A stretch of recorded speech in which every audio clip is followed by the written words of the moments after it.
विरोधकांनी या सगळ्या गोष्टीवर काय बोलावा त्यांचा लोकशाहीतला अधिकार आहे, परंतु अक्षय शिंदे हा काय सज्जन माणूस नव्हता. मुद्दा असा आहे की एन्काउंटर झालाय की त्यांना आत्महत्या केली याची पूर्ण चौकशी करावी लागेल. आणि मला असं वाटतं की राज्याच्या गृहमंत्र्यांनी या सगळ्या प्रकरणाची चौकशी करण्याचे निर्देश दिलेले आहेत. त्याच्यामुळं विरोधक जे आकांतांडव करत आहेत, चौकशीतलं जे काय असेल ते निष्पन्न होईल. पण अक्षय शिंदेनं असं पण काही चांगलं कर्तृत्व करून दाखवलेलं नाही. अक्षय शिंदे कशा पद्धतीचा गुन्हेगार होता हे सगळ्या जगाला माहिती आहे. परंतु हा जो प्रकार घडलेला आहे याची सखोल चौकशी झाली पाहिजे आणि त्या चौकशीचे आदेश माननीय गृहमंत्र्यांनी दिलेले आहेत. विरोधकांना प्रत्येक गोष्टीचं राजकारण करायचं असतं. ज्यावेळी बदलापूरच्या त्या मुलीच्या बाबतीमध्ये अत्याचार झाला तर याच लोकांनी मुख्यमंत्री माझी लाडकी बहीण योजना नको अशा पद्धतीचे बॅनर तिथे नाचवलेले होते. त्याच्यातनं त्यांना मताचं राजकारण करायचं होतं. आज या प्रसंगामधनं देखील त्यांना मताचं राजकारण करायचंय.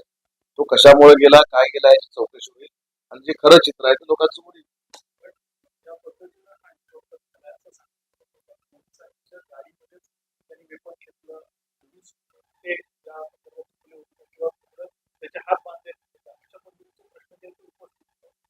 अक्षय शिंदे हा अतिशय वाईट प्रवृत्तीचा गुन्हेगार होता.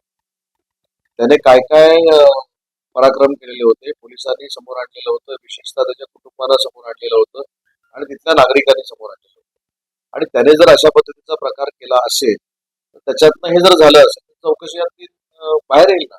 परंतु ज्या पद्धतीनं अक्षय शिंदेच्या बाजूने बोलण्याचा प्रयत्न विरोधी पक्षाची लोक करतात हे कितपत आहे याचा देखील कधीतरी आता विचार महाराष्ट्रातली जनता करणार आहे. परंतु या संपूर्ण प्रकरणाची चौकशी करण्याचे निर्देश हे गृहमंत्र्यांनी दिलेले आहेत. चौकशी आणखी स्पष्ट होईल.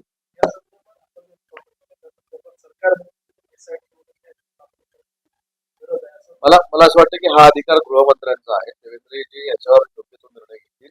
परंतु जो प्रकार घडलेला आहे त्याची चौकशी झाल्यानंतर कशामुळे झालं, काय झालं हे त्यातून समोर येईल. परंतु जे अक्षय शिंदेच्या बाजूने बोलत आहेत त्यांनी देखील हा विचार केला पाहिजे की याची पहिली चौकशी व्हायला द्यायला पाहिजे. अक्षय शिंदे फार काही सज्जन माणूस असल्यासारखं सगळे जे काय बोलत आहेत ते देखील चुकीचं आहे. आणि एखाद्या गुन्हेगाराच्या बाबतीमध्ये असं घडल्यानंतर त्याची चौकशी होईल आणि त्याच्यातून सगळं निष्पन्न होईल. एबीपी माझा, उघडा डोळे बघा नीट.